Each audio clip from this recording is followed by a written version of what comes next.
Hey everyone, welcome to another session of AUSU's at-home workouts. Now, unfortunately, my legs are pretty sore and sore my arms, so we're going to skip the whole workout part and we're going to go to a bit of nutrition.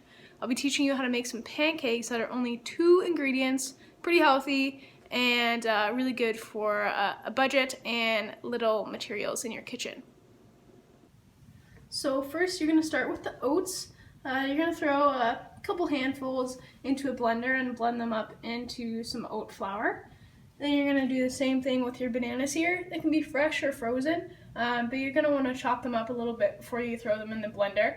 You're going to blend them up really nice and then mix the two together. You're going to want about 50-50 of each mixture, so it's half and half. Then you can throw some cinnamon in there, some protein powder, walnuts, whatever else you want in there for some flavor. You're going to come over to your griddle, toss it on here just like a regular pancake, and then wait until each side is nicely toasted. As you can see, we've got some products that are finishing here. And if you have one like mine, you're going to have to keep hitting this so that it works. Maybe this is the end of our pancake making today, I'm not sure. But then when you're done, they're really great with some peanut butter. If you want some peanut butter and jelly on there, it's awesome. Maple syrup also is wonderful.